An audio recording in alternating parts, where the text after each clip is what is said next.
오늘은 에스겔 7장에 있는 말씀 좀 보도록 하겠습니다. 에스겔 7장 1절로부터 있는 말씀을 제가 보겠습니다. 여호와의 말씀이 또 내게 임하여 가라사대 에스겔 7장 네. 너 인자야 주 여호와 내가 이스라엘 땅에 대하여 말하노라. 끝났도다. 이 땅 사방의 일이 끝났도다. 이제는 내게 끝이 이르렀나니 내가 내 진노를 내게 발하여 내 행위를 공문하고 너의 모든 가정한 일을 보응하리라. 5절 보겠습니다. 주 여호와께서 가라사대 재앙이로다. 비상한 재앙이로다. 볼지어다 임박하도다. 끝이 났도다. 끝이 났도다. 끝이 너를 치러 일어났나니 볼지어다 임박하도다. 이 땅 검이나 정한 재앙이 내게 임하도다. 때가 이르렀고 날이 가까웠으니 요란한 날이요 산에서 즐거이 부르는 날이 아니로다. 예, 7절까지만 좀 보았습니다. 이 에스겔 선지자는 이스라엘의 멸망과 아울러 이 세상의 멸망을 동시에 예언하면서 이 말씀을 하셨습니다.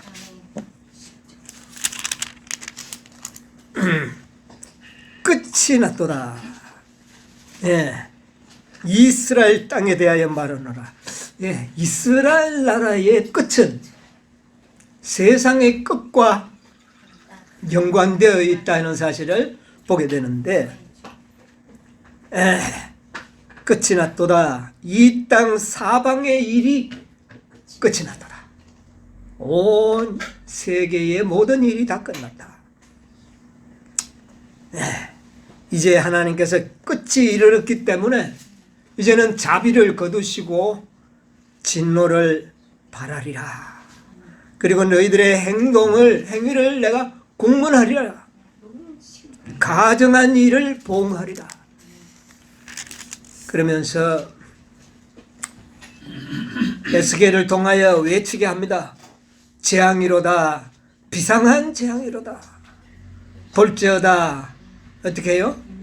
임박하도다. 또 6절에 끝이 났도다. 끝이 났도다. 이 반복을 하고 있습니다. 재앙이로다. 비상한 재앙이로다. 끝이 났도다. 끝이 났도다. 임박하도다.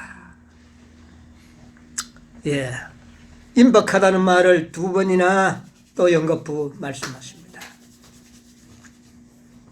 자, 이스라엘의 역사는 우리들에게 매우 많은 계시와 징조로서 사용이 되고 있습니다.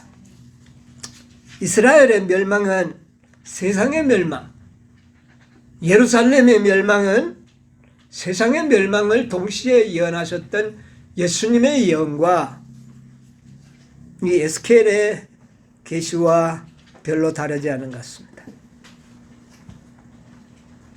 자, 우리가 이스라엘의 멸망은 또 오늘날 현대적인 의미로 봐서는 무엇의 멸망을 또 설명을 할 수 있을까요? 여러분, 우리가 요한계시록에 보면 18장에 이런 말씀을 우리가 보게 되죠. 1절로 4절이 지나가고 난 다음에 18장 두 천사의 기별이 주어지고 난 다음에 곧장 5절에는 뭐라 그랬습니까? 그 죄는 하늘에 사무쳤으며 하나님은 그 불의한 일을 기억하신지라. 바벨론의 죄를 언급하고 계십니다. 자, 그가 준 대로 그에게 주고 그의 행위대로 갑절을 갚아주고 그의 섞은 잔에도 갑절이나 섞어 그에게 주라. 그리고 8절에 보면 뭐라 그랬습니까? 그러므로 이들의 범죄로 인하여 그러므로 어떻게 해요? 하루 동안에 그 재앙들이 이르리니 곧 사망과 애통과 흉년이라. 그가 또한 불에 살라지리니 그를 심판하실 주 하나님은 강하신 자이심이니라. 이스라엘이 많은 자비의 하나님의 음성을 거절한 결과로 그들은 나중에 그들에게 임하는 재앙을 선고받게 되고 동시에 온 세상이 하나님의 진노의 포도주잔을 마셔야 되는 이 또 무서운 일이 일어날 것을 말하고 있습니다. 재앙이로다. 재앙이로다. 무슨 재앙일까요? 뭐 많은 하나님의 과거의 재앙이 있을 수 있었지만 우리가 이야기하는 하나님의 자비가 섞이지 않는 재앙은 바로 절재앙, 하루 동안에 임할 이 재앙을 말하는 것이죠. 자, 여러분, 이스라엘의 멸망의 원인이 무엇일까요? 왜 이스라엘이 멸망을 당하게 됩니까? 예? 예, 그래도 여러분은 대답은 상당히 고상하네요. 불신이다. 예. 믿음이 부족하다. 예. 우리가 이 이스라엘은 구약시대의 이스라엘이 계속 어떤 죄를 짓고 살았습니까? 그들이 우상숭배에 빠졌습니다. 우상숭배가 그들의 직접적인 멸망의 원인이었습니다. 그런데 율법을 순종하지 않고 범함으로 인하여 멸망이 오는 것은 확실한 일입니다. 뭐 이건 부인할 수가 없어요. 그러나 오늘 우리가 연구할 것은 또 다른 하나의 원인을 찾아봐야 됩니다. 과연 범죄 때문인가? 예, 물론 범죄 때문입니다. 뭐 부인하지 않습니다.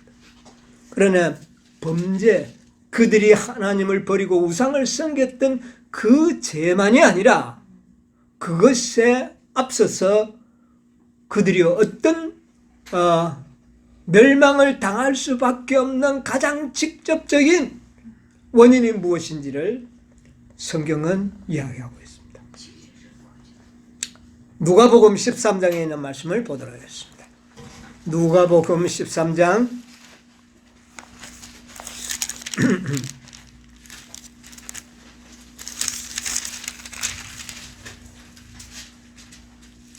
누가복음 13장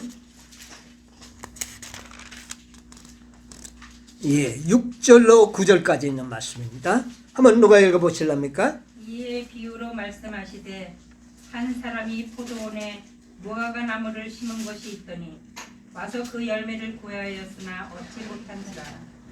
아원지기에게 이르되 내가 3년을 와서 이 무화과 나무에 실과를 구하되 얻지 못하니 찍어버리라. 어찌 땅만 버리느냐. 대답하여 가로되 주인이여 금년에도 그대로 두소서. 내가 두릅하고 거름을 줄이니 이후에 만일 실과가 열면이오니와 그렇지 않으면 찍어버리소서 하였다 하시니라. 예, 감사합니다. 자, 여기에 포도원의 비유를 말씀하시면서 포도원의 그 주인이 말하기를 내가 3년을 와서 열매를 구하였으나 얻지 못했다. 이제는 찍어버리자. 그렇게 하니까 과원지기가 말하기를 어떻게 말합니까? 금년에도 그냥 좀 두십시다. 제가 어떻게 해요? 그럼을 많이 주고 또 내가 열심히 하면 봉사를 해보겠습니다. 그래도 맺지 않으면 그때는 어떻게 했어요? 그때는 찍어버렸었어요. 예, 3년. 그리고 금년 몇 년입니까? 4년이죠. 예. 예. 그러니까 3년과 1년 두 시간으로 좀 구분이 되고 있습니다. 그렇죠? 예. 3년과 1년. 이게 어떤 기간, 1년, 2년 이런 시간적인 개념보다는 3년과 1년이 구분되어 있다. 우리가 실제적으로는 이스라엘을 위하여 다니엘이 예언한 바에 의하면 몇 년을 떼어놓았습니까? 70주야. 70주야를 떼어놨는데 그 중에 4년이 특별 관리가 들어갑니다. 그렇죠? 그 490년 중에 4년이 특별 관리로 들어가는데 우리가 그냥 액면 그대로 문자적으로 보면 예수님의 3년 반의 봉사. 3년 반이지만 횟수로는 몇 년입니까? 4년이 되는 것이죠. 뭐 그거 딱 채우려고 그러면 침례 요한의 6개월에 그 봉사까지 합치면 아주 딱 4년이 아구가 찹니다. 그러나 예수님의 봉사만 하더라도 횟수로는 4년이 되는 것입니다. 4년의 봉사. 그런데 결국은 이스라엘이 뭐를 맺지 못했습니까? 그들이 열매를 맺지 못하고 그들이 멸망을 가져오는 역사를 우리는 보게 되는 거죠.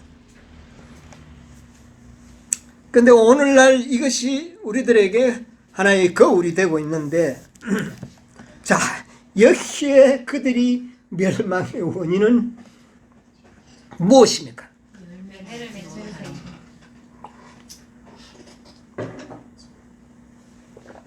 그 나무가 찍힘을 받고 불에 태움을 받은 원인은 열매를 맺지 못했다고 하는 것입니다.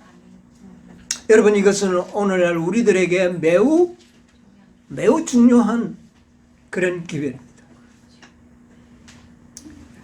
우상숭배를 했기 때문에 우상을 섬겼기 때문에 멸망했다고 하는 그런 원초적이고 그런 해석보다는 오늘날 우리들에게는 그들이 뭐를 맺지 못했다? 열매를 맺지를 못했다는 것입니다. 이것은 오늘날 우리들에게 주는 매우 놀라운 메시지가 될 수 있습니다. 결과적으로는 열매 맺지 못한 교회와 개인은 다 어떻게 해요? 찍어버림을 당할 것이라고 하는 것입니다. 이것은 매우 구속의 경륜에 있어서 중요한 사건입니다. 자, 우리 마태복음 21장 18절로 19절에 있는 말씀 한번 보세요. 마태복음 이른 아침에 성으로 들어오실 때 시장하신지라 길가에서 한 무화과 나무를 보시고 그리로 가사 잎사귀 밖에 아무것도 얻지 못하시고 나무에게 이르시되 이제부터 영원토록 내게 열매가 맺지 못하리라 하시니 무화과 나무가 곧 마른지라. 예, 여러분, 이거 굉장히 우리에게 깊은 의미를 주는 역사입니다. 이른 아침에 예수님이 제자들과 함께 성으로 들어오시다가 조반을 드시지 못하셨는지 시장하셔서 무화과 나무에게 가서 열매를 구하였으나 어떻게 해요? 얻지 못하였느니라. 잎사귀밖에 없었어요. 그런데 예수님께서 평소와는 전혀 다른 그런 말씀과 행동을 하십니다. 이제부터 영원토록 내가 열매를 맺지 못하리라. 그 말을 하시니까 그 나무가 어떻게 돼버렸습니까? 말라버렸어요. 이것은 아주 단순한 하나의 표적이지만 한 나라의 운명을 어떻게 해요? 보여주신 것입니다. 이스라엘 백성들이 이스라엘 나라가 멸망을 당할 것을 보여주셨는데 그 멸망의 원인이 무엇입니까? 열매가 없었다는 것입니다. 여러분, 이게 매우 중요하지 않습니까? 그들이 무슨 죄를 지었느냐가 아닙니다. 이제는 마지막에 생과 사를 결정하는 것은 죄를 지었느냐 안 지었느냐 이게 아니고 뭐예요? 열매를 맺었느냐 맺지 못했느냐, 이 일로 인하여 모든 생산을 운명이 결정된다. 이것은 또 다른 하나의 기별이 아닙니까? 에스겔에 보니까 서기관의 먹그릇을 찬 그 5 천사의 이야기가 나오죠. 자, 거기도 보니까 결과가 어떻게 됐습니까? 뭐가 없는 자는, 인이 없는 자는 누구를 막론하고, 어린아이나 부녀자나 남녀노소 누구를 막론하고 뭐가 없으면, 인이 없으면 다 살려고 하는 기계에 의하여 죽임을 당하는 그 예언과 이것은 어떻습니까? 동일한 거죠. 마지막 세상 끝날에 우리의 생과 사를 구별하는 가장 엄숙한 일은 무엇이라는 겁니까? 열매 맺는 것이라는 것입니다. 여러분, 오늘날 많은 사람들의 그 기대와는 어떻습니까?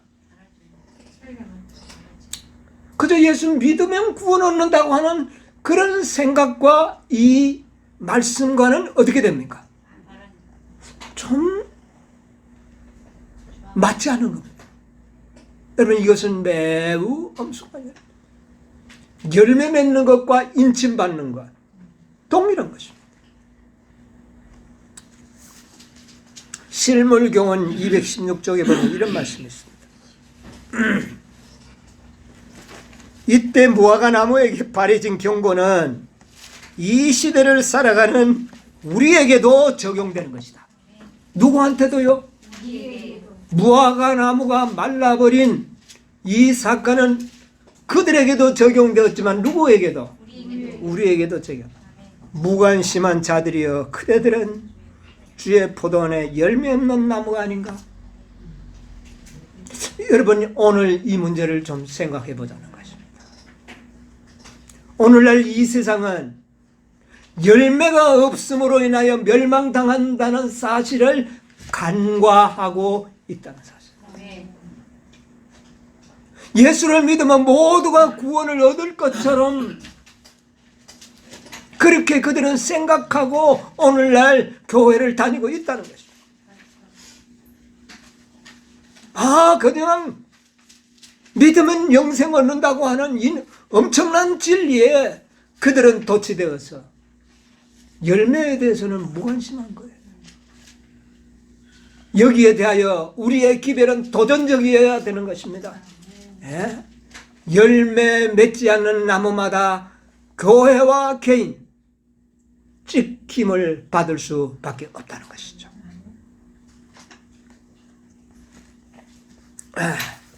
여러분, 이것은 우리들에게 매우 놀라운 메시지입니다.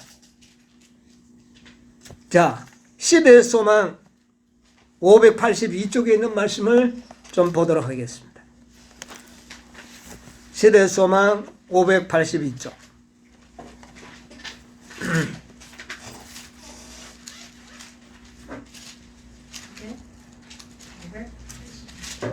582쪽에 무화과 나무를 저주하신 그리스도의 행위는 제자들을 놀라게 하였다. 찾았습니까?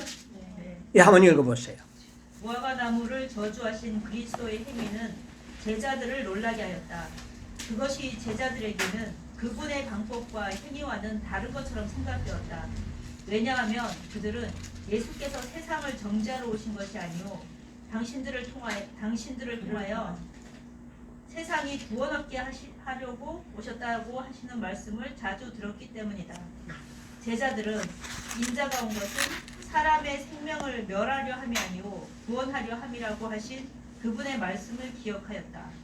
그분의 놀라운 행위들은 회복을 위한 것이지 결코 파괴하기 위한 것이 아니었다. 제자들은 그분을 회복시키는 자, 곧 치료자로만 알았다. 한데 이 행위는 사뭇 달랐다. 그 목적은 무엇이었는가? 그들은 의아해하였다. 예, 거기까지만 좀 하겠습니다. 오늘날 많은 사람들이 그리스도를 오해하고 있습니다. 마치 제자들처럼 예수님은 회복자요, 구속자요, 병 고치는 자로만 그들은 어떻게 해요? 알고 있었다. 오늘날 이 세상이 그런 것 같아요. 오늘날 이 세상이 그런 것 같아요. 예수님을 알기는 알되 회복자요, 구속자요, 병 고치는 자로만 알고 있다는 것입니다. 그런데 열매 맺지 않는 나무를 영원히 열매를 맺지 못하도록 저주하신 예수님에 대하여 그들은 제자들이 깜짝 놀란 것처럼 오늘날 이 기비를 전할 때 그들은 예수님을 잘못 전하고 있는 것처럼 그렇게 생각들을 하고 있는 거예요. 여러분, 오늘날 그렇지 않습니까? 예수님을 알기는 알아요. 그러나 한편 열매를 맺지 않는 나무는 어떻게 된다는 거예요? 영원히 열매를 맺지 못하도록 찍어버리는 예수님이라는 사실을 그들은 간과하고 있는 겁니다. 전혀 모르는 것이 아니에요. 무관심함으로 그것을 간과하고 있는 것입니다. 여러분, 우리가 오늘날 기회를 올바르게 전해야 할 필요가 있지 않겠습니까? 아멘. 네. 자, 조금 밑에 지나가면 무화과 나무를 저주하신 것은 무화과 나무를 저주하신 것은 행동하된 비유였다. 바로 그리스도의 면전에서 무성한 잎사귀로 의기양양하던 열매 없는 무화과 나무는 유대 민족의 상징이었다. 구주께서는 이스라엘의 파멸의 원인과 확실성을 제자들에게 가르쳐 주고자 하셨다.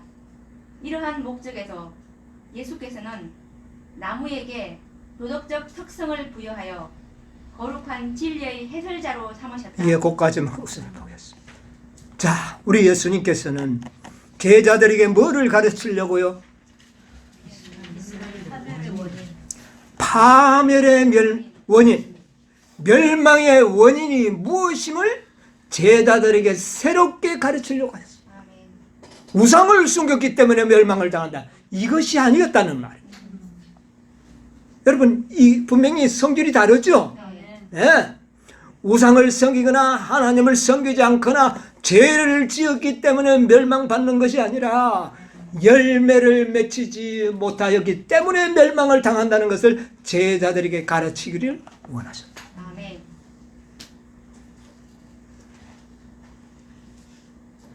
참으로 이것은 놀라운 현실인 겁니다.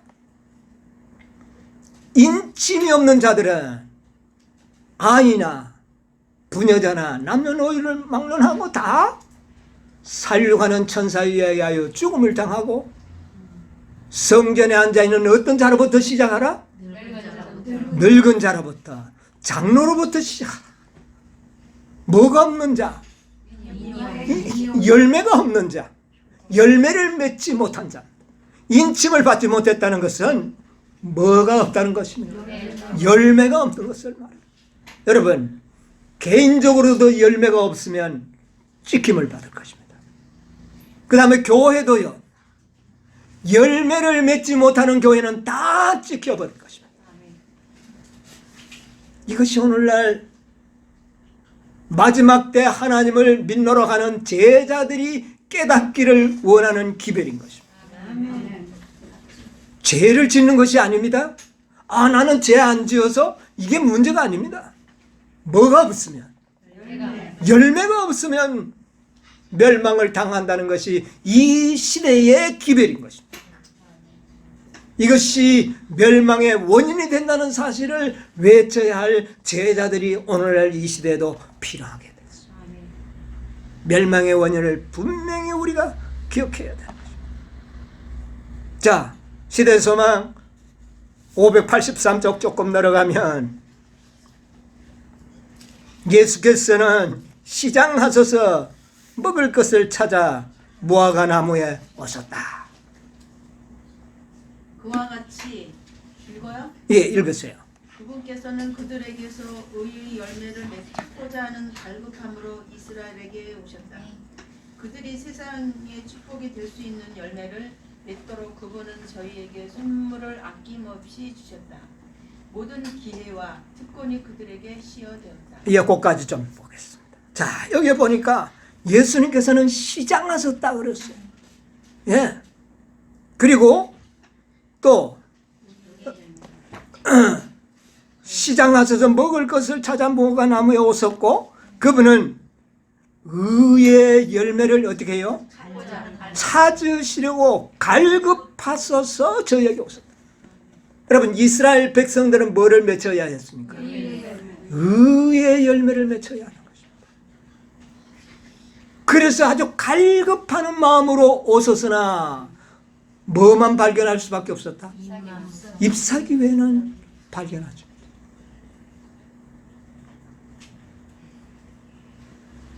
그리고 그분은 이 세상에 축복이 될 수 있는 열매를 맺도록 하기 위하여 그분은 저희에게 모든 선물을 어떻게 해요?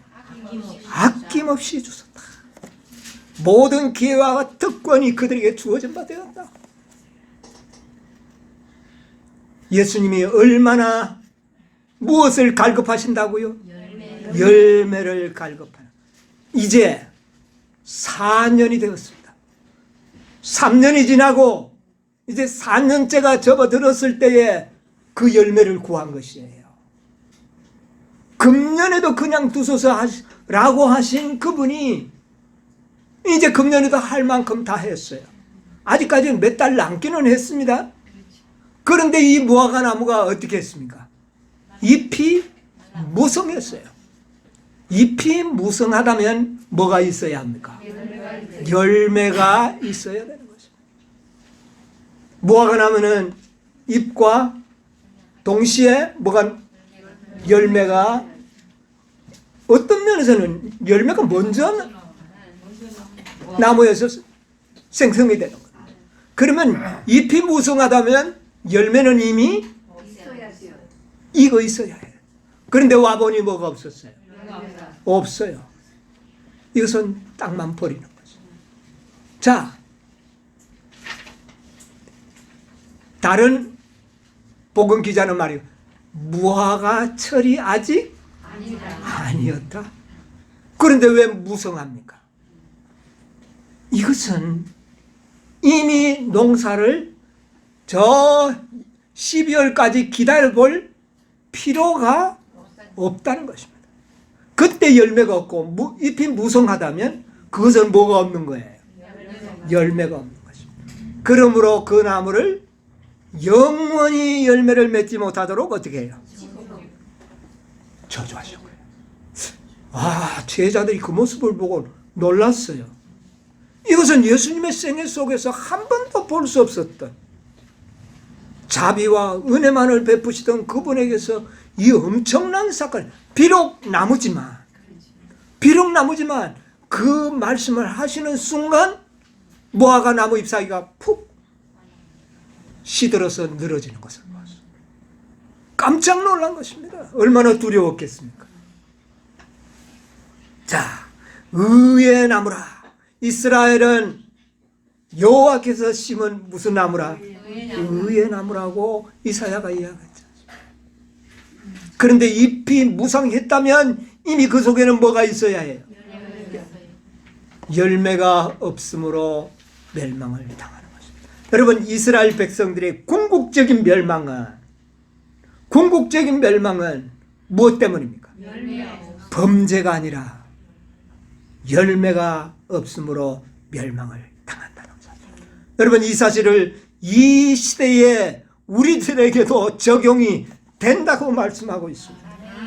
뭐가 없으면? 열매가 없으면. 예, 이것을 우리는 깊이 생각해야 됐습니다. 자, 시대소망 584쪽 그들은 열매 없는 나무로 대표되었으며, 찾았나요? 그리고 저희 운명을 결정하는, 그들은 열매 없는 나무로 대표되었으며 그리고 저희 운명을 결정하는 일은 그들 스스로에게 달려 있었다. 하늘이 줄 수 있는 모든 유익이 주어졌지만 그들은 증가된 축복들을 통해 유익을 얻지 못하였다. 열매 맺지 않는 무화과 나무를 저주하신 그리스도의 행위로 결과가 드러났다. 그들은 스스로 저희 자신들의 멸망을 결정하였던 것이다. 여러분이요, 멸망은 하나님의 물리적인 행사가 아닙니다. 멸망은 누가 결정을 짓는다고요? 자신이 결정 짓는 것이다. 이스라엘 백성들은 열매 없는 나무로 대표되었던 것입니다. 자, 그 다음에 83쪽에서 4쪽의 그 가운데 있는 말씀을 좀 보고 지나가야 되겠습니다. 시대소망입니다. 이 경고는 모든 시대를 위한 것이다.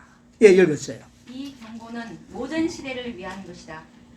당신의 능력으로 창조하신 나무를 저주하신 그리스도의 처사는 모든 교회와 모든 그리스도인에게 경고가 된다. 꼭까지 보겠습니다. 자, 이 무화과 나무가 말라 버린 것은 모든 교회와 그 다음에요, 모든 그리스도인에게 경고가 된다. 개인과 누구도요? 교회가. 여러분, 오늘날 이 세상에 수많은 종파의 교회가 있습니다. 그들도 무엇으로 심판을 받게 될까요? 열매로 심판을 받게 됩니다. 열매. 뭐 안식일을 지켰느냐, 일요일을 지켰느냐, 물론 그건 맞아요. 그러나 그것을 좀 더 우리가 영적으로 해석을 한다면 열매를 맺혔느냐, 맺지 못하느냐. 개인과 교회.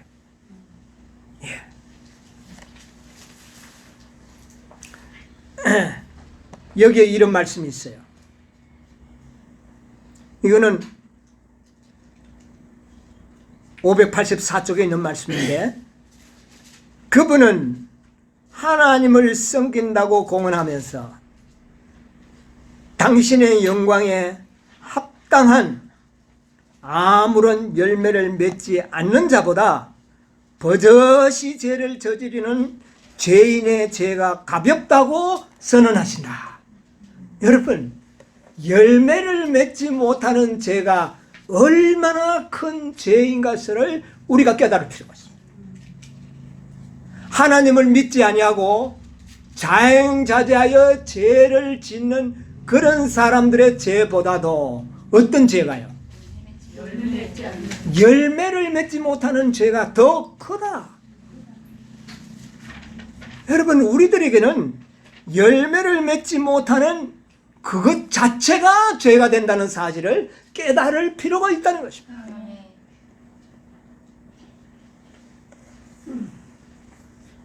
여러분, 호세아 10장 1절을 한번 누가 읽어보세요. 호세아 10장 1절.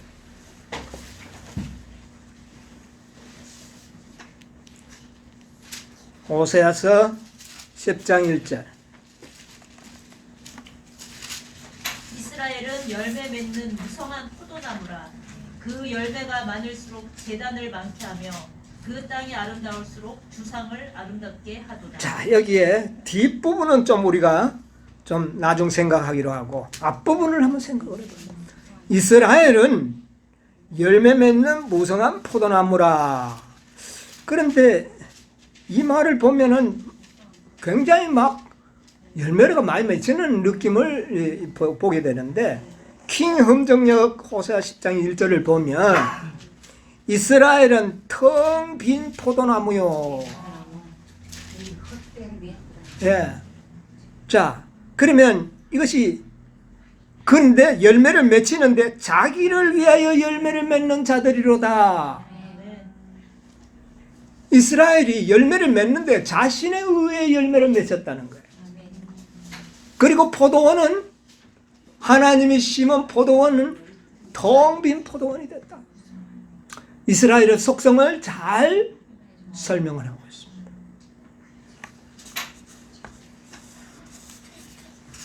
여러분, 저는 오늘날 이 시대에 많은 교회들이 열매를 맺히도록 하기 위하여 하나님의 말씀을 강론하지 아니하고 잎사귀를 무성하게 하는 진리만을 전하고 있는데 우리가 정말 놀라지 않을 수가 없어요. 오늘날의 많은 교회들이 전하는 진리가 잎사귀를 풍성하게 하는 진리라는 것이죠. 네, 잎사귀를 그게 필요 없는 것은 아니에요. 그러나 그 진리로는 뭐가 맺히지 않는 겁니까? 열매를 맺히지 못하게 한다.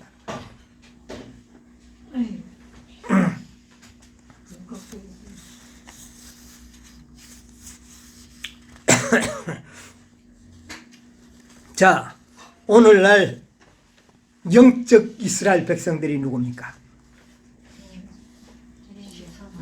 셋째 천사의 기별을 받아들인 백성들은 다 하나님의 영적 이스라엘 백성들입니다. 그들의 지도자들이 오늘날 과연 열매 맺히도록 하기 위한 기별들을 전하고 있는가? 포도나무를 열매를 맺히도록 관리하고 있는가? 아니면 잎사귀를 무성하게 만들도록 관리를 하고 있는가? 여러분 한번 자세히 한번 생각을 해보세요. 그들에게서 과연 열매가 맺힐 수 있을까? 그러나 호세아 10장 1절처럼 뭐가 많다고요? 잎사귀가 무성하다. 여러분, 포도나무의 특성은요, 열매가 충실하게 익어갈 때면 잎사귀들은 어떻게 됩니까? 누렇게 말라지거나 엉성하게 되고, 대신 열매들이 아주 숙성되고 향내를 진동시킴으로 포도원의 아름다움의 극치를 만들어내야 되는 것입니다. 그런데 열매가 그렇게 되어야 할 그때에 잎사귀가 무성하다면 이것은 농사를 어떻게 된 겁니까? 잘못 지은 거죠. 이것이 오늘의 교회의 실상입니다. 오늘날 우리 재림교회가 과연 열매를 만들어내기 위하여 포도원을 관리를 하고 있는가? 지도자들이 이것은 매우 우리가 깊이 생각해야 해요. 여러분, 열매가 뭡니까? 하나님께서 이스라엘 백성들에게 보고자 하는 열매가 무엇입니까? 오늘날 영적 이스라엘 백성들이 요한계시록 14장 1절과 3절로 4절 우리 한번 읽어봅시다. 또 내가 보니 어린 양이 시온산에 섰고 그와 함께 14만 4천이 섰는데 그 이마에 어린 양의 이름과 그 아버지 이름을 쓴 것이 있도다. 3절요. 저희가 보좌와 네 생물과 장로들 앞에서 새 노래를 부르니 땅에서 구속함을 얻은 14만 4천인 밖에는 능히 이 노래를 배울 자가 없더라. 4절. 이 사람들은 여자로 더불어 더럽히지 아니하고 정절이 있는 자라. 어린 양이 어디로 인도하든지 따라가는 자며 사람 가운데서 구속을 받아 처음 익은 열매로 하나님과 어린 양에게 속한 자들이니 5절. 입에 거짓말이 없고 흠이 없는 자들이다. 자, 사랑 가운데 구속을 받아 처음 익은 열매로 누구에게 속했다? 하나님과 어린 양에게 속한 열매. 14만 4천인들을 이야기하고 있는 것입니다. 오늘날 과연 재림교회에서 이 14만 4천인들을 만들어내기 위하여 이 진리를 가르치고 있느냐 그 말입니다. 이 진리가 거의 들을 수 없는 이런 시대가 되고 마는 것입니다. 이들이 열매입니다. 이들이 하나님과 어린 양에게 속한 열매라고 이야기를 하고 있어요. 그런데 이 진리 자체가 교회에서 가르치지 않는 지가 꽤 오래됐을 겁니다. 네. 그리고 내용도 아주 많이 변질돼 버리고 28개 교리 조항에나 뭐 문안이 하나 들어있는지 모르겠습니다. 열매가 맺히겠습니까? 자, 그리고 흥과 점이 없는 자들이더라. 여러분, 흥과 점이 없는 자들이 어떤 자들이에요? 예, 물론 14만 4천인데 온전한 자들이 아닙니까? 그런데 온전함의 진리를 하늘에 계신 너희 아버지 온전하심처럼 너희도 온전하라. 이런 온전함에는 도달할 수 없다고 못 박아버리지 않았습니까? 그런데 이 열매가 맺히겠느냐고. 여러분, 그러면 이제는 그 열매를 맺히지 않으니까 뭐가 무성해질 수밖에요? 잎이 무성해질 수밖에 없는 것입니다. 여러분이요, 오늘날 이 시대의 교회의 모습들을 절실하게 보여주는 것입니다. 열매가 아닌 잎사귀예요. 여러분, 그들의 모든 정책들을 보세요. 열매를 맺히는 것이 아니라 교세 확장에 그들은 최선의 모든 힘을 다 기울이고 있어요. 뭐를 맺히도록 해야 되는데요? 열매를 맺히도록 해야 되는데요. 열매 맺히는 진리 자체가 거부당하고 있다. 열매가 맺히겠습니까? 그런데 멸망의 원인이 무엇이라고요? 열매가 없는 교회와 개인은 멸망을 당할 것이라고 하니 여러분, 이 운명이 어떻게 될 것입니까? 여러분, 이사야 5장 1절로 4절에 있는 말씀 한번 보세요.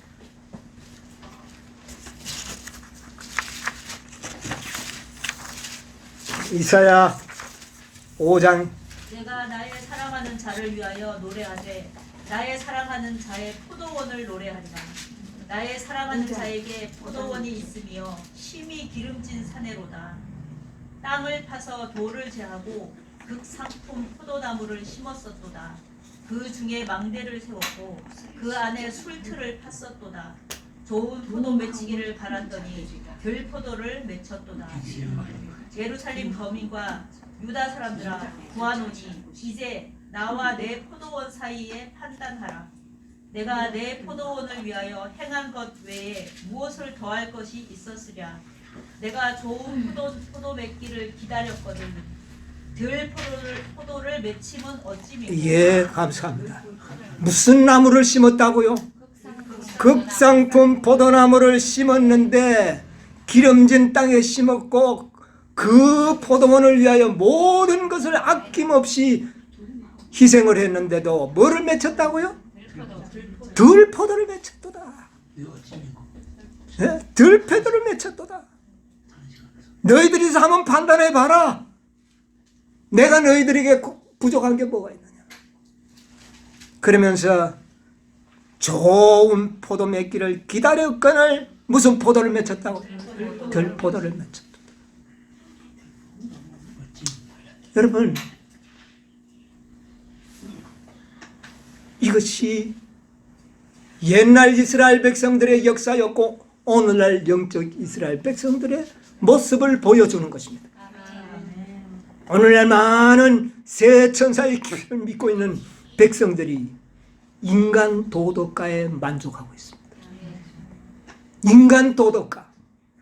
분명히 이 세상의 이방인들보다는 경건해 보이고 경건한 삶을 살고 있습니다. 그러나 그것은 극상품 포도가 아닌 것입니다.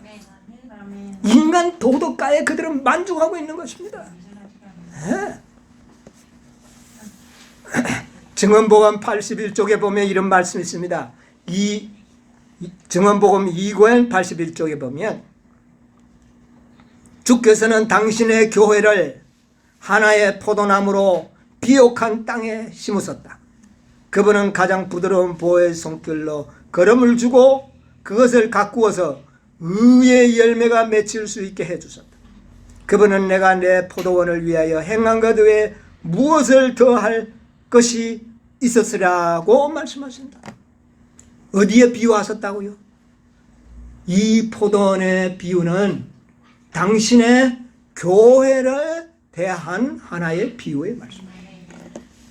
이 교회를 위하여 하나님께서 주님께서 뭐 향해야지 않고 그대로 넘어간 것이 뭐가 있는가? 내가 아낀 것이 무엇이 있는가? 그렇게 질문을 하고 있어요.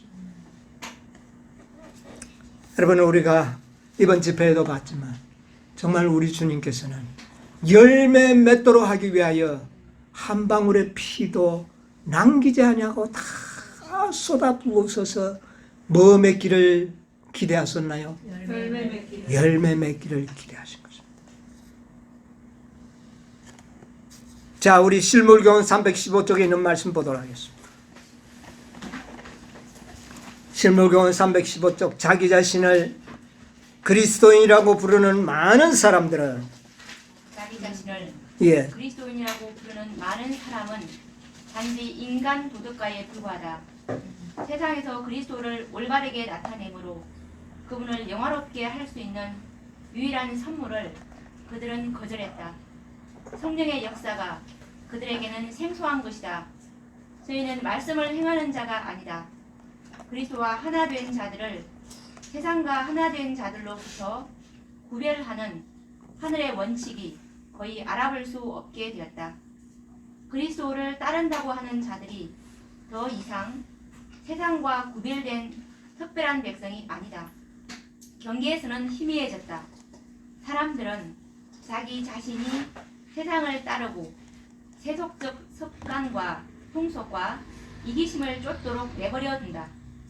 세상이 교회로 돌아와 하나님의 율법을 지켜야 할 터인데 오히려 교회가 세상으로 기울어 하나님의 율법을 범하고 있다. 교회는 매일 세속화되어 가고 있다. 예, 거기까지 보겠습니다. 예, 많은 그리스도인들이 다 인간 도덕가에 만족하고 있다는 것입니다. 세상과 교회의 경계선이 희미해지고 있다는 것입니다. 교회는 날마다 세속화되고 있다는 것입니다. 이 나무는 더 이상 열매를 맺을 가능성이 없는 것입니다. 여러분이요. 여러분 보세요. 3년을 와서 걸음을 주되 열매를 얻지 못했다. 여러분은 오늘날 영적 이스라엘도 3년은 세천사의 기별을 상징할 수 있습니다. 세천사의 기별은 완전한 기별입니다. 뭐를 맺혀야 할까요? 극상품 포도 열매를 맺혀야 합니다. 그런데 4년이 되기 전에 3년 중간쯤 되어서 열매가 잎사귀가 너무 무성하니까 예수님이 무화과나무에 가서 열매를 구했어요. 오늘날도 마찬가지입니다. 1888년에 교회가 무성하게 성장하고 있었습니다. 그래서 뭐를 구했어요? 열매를 구했어요. 찾을 수가 없었어요. 여러분, 그러나 뭐라고 이야기하셨습니까? 금년에도, 이게 넷째 천사의 기별입니다. 금년에도 그냥 두소서. 그리고 열매를 맺으면 다행이지만 안 맺으면 어떻게 하라고요? 찍어버렸었어요. 여러분이요, 오늘날 셋째 천사의 기별을 받아들인 자들은 넷째 천사의 기별이야말로 운명을 좌우하는 기별입니다. 예. 이 기별에 의하여 받아들이면 열매를 맺을 가능성이 있고, 이 기별을 거절한다면 어떻게 해요? 찍힘을 받을 수밖에 없는 운명의 기별입니다. 그래서 1888년에 이 기별은 교회에 뭐가 달린? 운명이 달린 기별이었다. 여러분 확실하지 않습니까? 네. 넷째 천사의 기별은 교회의 운명이 달린 기별이었고, 이 기별을 받아들인 자들은 표준을 높일 것이고 그리스도의 말씀을 매달릴 것이다. 다섯째 천사로 도약할 것이라는 말입니다. 그러나 다섯째까지 올 필요가 없어요. 뭐가 안 되면, 넷째를 받아들이지 않으면 다섯째까지 올 수도 없고 올 필요도 없어요. 넷째가 생사를 가름하는 기별이었습니다. 예. 오늘날 제7일 안식일 예수 재림교인들은 과연 넷째 천사를 그 기별을 액면 그대로 능력 있는 기별로 받아들일 것이냐 받아들이지 않을 것이냐가 그들의 운명을 결정한다는 사실을 깨닫는 자가 얼마나 있는지 모르겠어요. 그 뭐 믿음으로 말미암는 의라고. 그러나 그것은 교회와 개인의 운명을 결정짓는 기별이었다는 사실. 여러분, 이 예수님의 비유 속에 오늘날 현대 진리가 포함되어 있지 않습니까?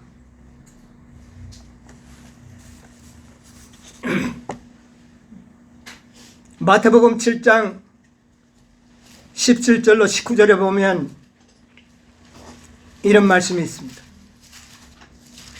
7장 17절로 19절. 이와 같이 좋은 나무마다 아름다운 열매를 좋은 나무는 어떻게 된다고요? 아름다운 열매를, 여러분, 무슨 나무만 되면? 좋은 나무만 되면 열매를 맺을 것입니다. 여러분이요,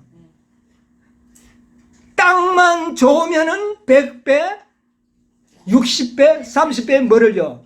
결실을 맺을 것이라고 그랬어요. 여러분, 넷째 천사의 기별은 땅을 좋게 하느냐, 좋은 나무가 되느냐를 결정하는 기별이었어요. 좋은 나무만 되면 어떻게 된다고요? 열매를 맺히는 것입니다. 좋은 땅이 뭐예요? 말씀 그대로 믿는 믿음이 바로 좋은 마음이라고 그러지 않습니까? 좋은 나무는 말씀 그대로 믿는 믿음이 좋은 나무예요. 이해가 가십니까? 예. 좋은 나무는 아름다운 열매를 맺을 것이다. 이번 집회에 우리 배웠잖아요. 좋은 땅에 뿌리를 어떻게 해요? 깊이 내리면 그 다음에 뭐가 맺힌다고요? 열매가 맺힌다는 거죠. 그런데 좋은 땅이 되지 못하고 좋은 나무가 되지 못하면 결코 그것은 불가능합니다. 자, 그 다음에요. 좋은 나무가 나쁜 열매를 맺을 수 없고 못된 나무가 아름다운 열매를 맺을 수 없느니라. 그런데 19절 뭐라 그랬습니까? 이제 이유는 뭐 좋은 나무 나쁜 나무도 뭐 이제 말을 안 하고 뭐가 없다면? 아름다운 열매가 없다면 모든 나무는 다 어떻게 해요? 찍힘을 받아요. 여러분, 이것은 생사를 결정하는 기별이다. 열매가 있느냐 없느냐. 자, 그 다음에 마가복음 4장 28절 보십시오. 28절. 땅이 스스로 열매를 얘 어떻게 해요? 스스로 열매를 땅이 어떻게 한다고요? 땅이 스스로 열매를 맺습니다. 여러분요, 땅이 스스로 열매를 맺는다니까요. 우리가 믿는 말씀은 땅이에요. 말씀이, 진리가 거룩하게 만드는 것입니다. 아멘. 열매 맺는 진리가 열매를 맺게 할 것입니다. 예? 스스로 열매를 맺되 처음에는 어떻게 해요? 싹이요. 다음에는, 그 다음에는 이삭의 충실한 고식이라. 이거는 자연적인 하나의 진행 과정에서 나타나는 결과가 될 것입니다. 아멘. 좋은 땅이 되어야 되는 것입니다. 말씀을 믿는 믿음의 땅을 가진 자들은 스스로 열매를 맺을 것입니다. 아멘. 진리가 스스로 열매를 맺힌다니까요. 아멘. 선물인 것입니다. 아멘. 화이트석에 보면 이런 말씀이 있습니다. 진리의 나무는, 무슨 나무는? 진리의 나무. 참 표현이에요. 참 마음에 듭니다. 진리의 나무는 진리 자체의 순수한 열매를 맺어서 그 참된 기원과 성질을 보여준다. 우리가 믿는 진리가 어떤 진리냐는 것입니다. 어떻게 14만 4천인의 열매의 진리를 가르치지 않는데 아름다운 열매가 맺히겠습니까? 아버지의 온전하심처럼 그 온전함에는 불가능하다고 믿는다면 그 온전함에 어떻게 이르르겠느냐는 말입니다. 그러나 우리가 알기로는 하늘에는 아버지의 온전하심처럼 온전한 품성을 가진 자들만 갈 것입니다. 그 의를 가진 자만 구원을 받게 될 것입니다. 아멘. 온 땅은 그의 영광으로 환해질 것입니다. 아멘. 그것은 실상, 믿음은 반드시 뭐가 나타난다? 실상이 되는 것입니다. 네. 우리가 영생을 얻는 것은 하늘에 가서 실상이 되지만 열매는 이 땅에서 실상을 보게 될 것입니다. 아멘. 그들이 누굽니까? 14만 사. 여러분이요, 우리 모두 그 믿음의 열매의 실상들이 되시기를 간절히 바라면서 아멘. 말씀을 마치겠습니다. 아멘.